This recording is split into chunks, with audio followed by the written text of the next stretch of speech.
شرف قبولیت سے نوازے اور ہمارے اجتماع کو لائق رحمت اور باعث برکت بنائے۔ میں آپ سے صرف ایک بات عرض کرنا چاہتا ہوں، وہ بات یہ ہے کہ ہم روزہ رکھتے ہیں، عبادت کرتے ہیں، یہ بات مطلوب ہے۔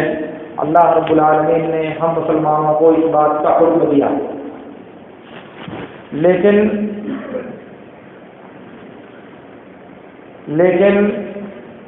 اسی کے ساتھ ساتھ ہم سے یہ بھی مطلوب ہے کہ ہم اس عبادت کی حفاظت کریں، کیونکہ عبادت کر دینے کے بعد اگر وہ عبادت محفوظ نہ رہے اور اس کا ثواب ہمارے نامہ اعمال میں موجود نہ رہے تو پھر اس عبادت کا ہمیں کوئی فائدہ نہیں ملنے والا۔ اس کے لیے خصوصیت کے ساتھ روزے کے سلسلے میں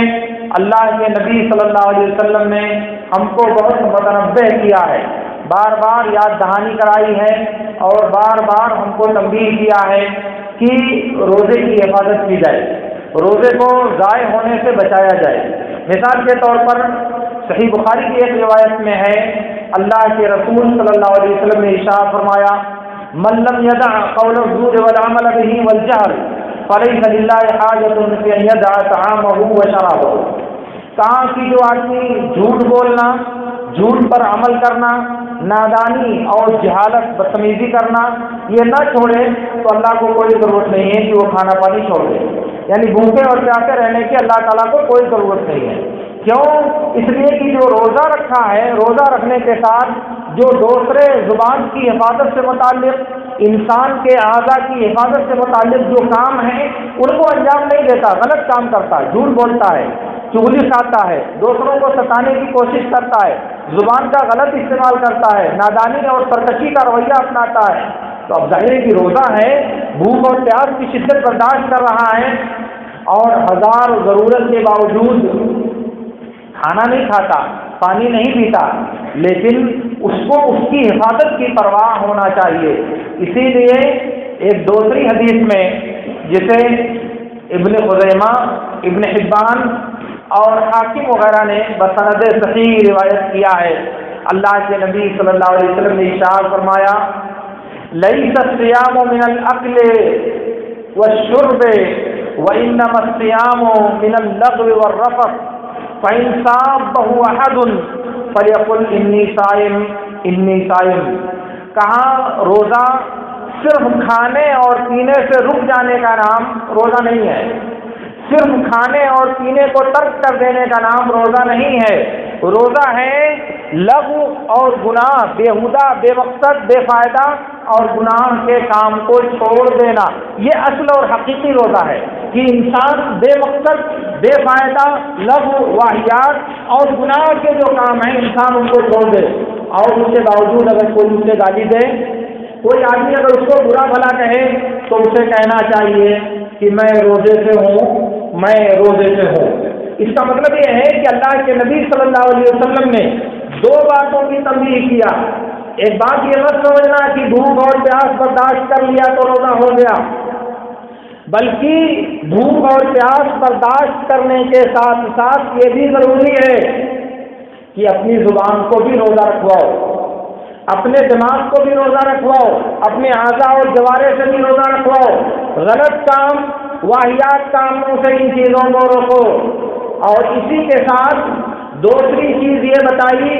کہ اگر کوئی آدمی تمہارے ساتھ زیادتی کرے، تم نہیں غلط کرنا چاہتے، تم کسی کی غیبت، چغلخوری، برائی نہیں کرنا چاہتے، لیکن دوسرا آپ کو نشانہ بناتا ہے، دوسرا آپ کو اکساتا ہے، بھوک کی شدت ہے، پیاس بہت کی لگی ہے، انسان غصے سے باہر ہو جاتا ہے، آپا کھو دیتا ہے، لیکن نبی صلی اللہ علیہ وسلم نے کہا کہ نہیں،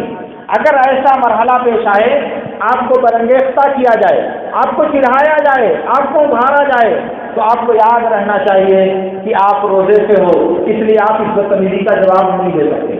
بخاری کی ایک دوسری روایت میں ہے، اللہ کے نبی صلی اللہ علیہ وسلم نے ارشاد فرمایا، اذا كان يوم صوم احدكم فلا يرفث ولا يسخط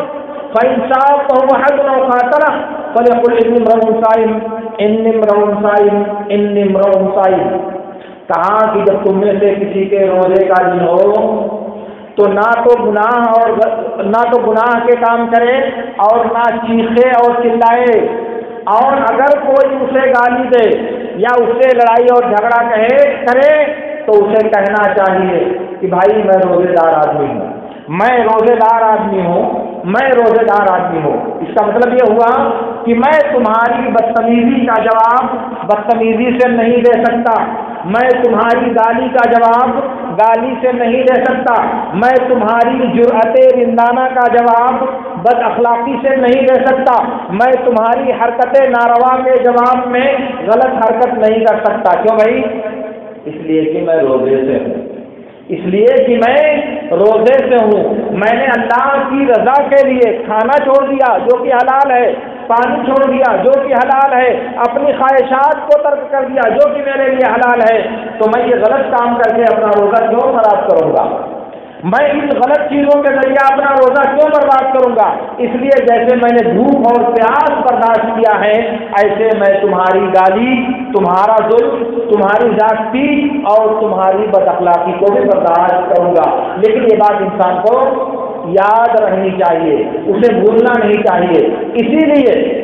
آپ سن لیں، سنن ابی داؤد وغیرہ کی روایت میں ہے، اللہ کے نبی صلی اللہ علیہ وسلم نے ارشاد فرمایا،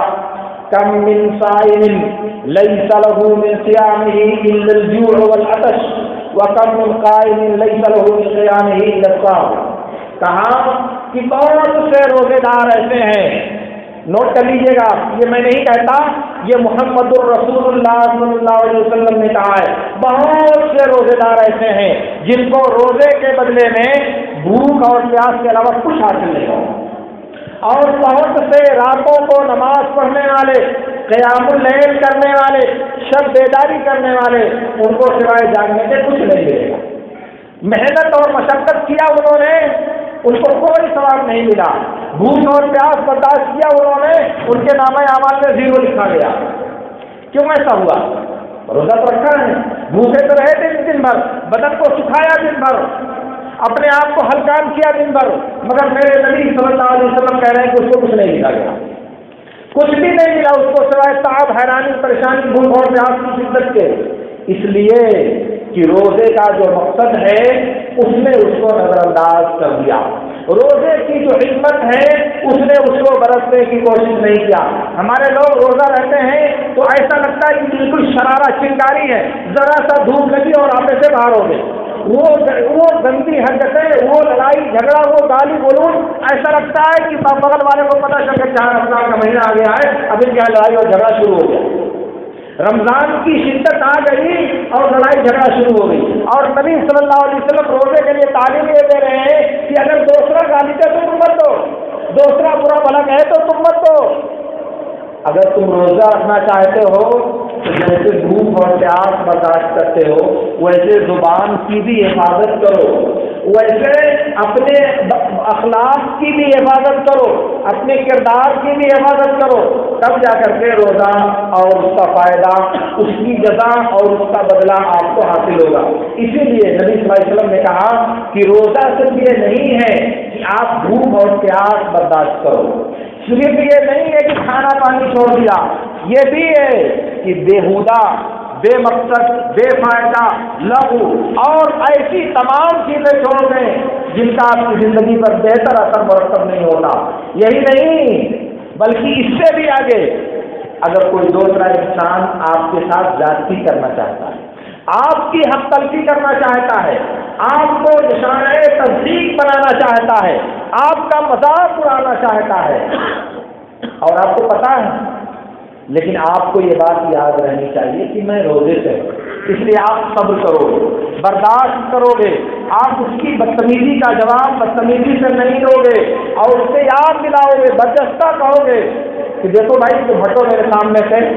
میں ایک روزے دار انسان ہوں، میں ایک روزے دار انسان ہوں۔ اگر انسان کے پاس حیا ہوگی تو آپ کا راستہ چھوڑ کر کے چلا جائے گا، اور اگر حیا نہیں ہے تب تو پھر بے حیا باش حد کے خواہی کچھ بھی انسان کرتا رہے تو کوئی چیز روکنے والی انسان کو نہیں۔ تو میرے دوستوں، میں آپ سے صرف یہ عرض کرنا چاہ رہا ہوں کہ ہم اور آپ روزہ رکھتے ہیں اللہ کی رضا اور اللہ کی خوشنودی کے لیے، اللہ کی عبادت کرتے ہیں اللہ کی رضا حاصل کرنے کے لیے۔ اس لیے یہ پرواہ اور یہ فکر بھی ہم کو ہونی چاہیے کہ ہماری یہ عبادت باعث ثواب اور ہماری یہ عبادت ہمارے لیے نیکی کا ذریعہ بنے، اور اس کا راستہ یہ ہے کہ روزے کی یا عبادتوں کی حفاظت کی جائے، ان کو ضائع ہونے سے بچایا جائے، ان کو برباد نہ کیا جائے۔ ایسا نہ ہو کہ ہم روزہ رکھتے جائیں اور بعد میں جب نتیجہ نکلے تو ایسا ہوا کہ ہم نے مٹھی میں پانی بند کر کے رکھا ہوا تھا، ہم نے مٹھی میں پانی بند کر کے رکھا ہوا تھا، اور جب مٹھی کھولی تو پتہ لگا ہاتھ میں کیا بچا۔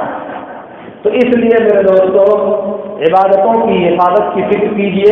جیسے یہ فکر کرنے کی ضرورت ہے کہ ہم روزہ رکھیں، نماز پڑھیں، اللہ کی رضامندی کے کام کریں، ایسے ہی یہ بھی فکر کرنے کی ضرورت ہے کہ ہماری عبادت محفوظ رہے، ہماری عبادت ضائع نہ ہونے پائے، ہماری عبادت کو خارج باہر سے کوئی ایسی آنچ نہ لگنے پائے جس کی وجہ سے اس کا ثواب کم ہو جائے یا ختم ہو جائے۔ اللہ رب العالمین سے میری دعا ہے کہ اللہ رب العالمین ہمیں ان باتوں کو سمجھنے اور ان پر عمل کرنے کی توفیق عطا فرمائے۔ وآخر دعوانا ان الحمد للہ رب العالمین۔ اقول لكم ما تسمعون واستغفر الله لي ولكم۔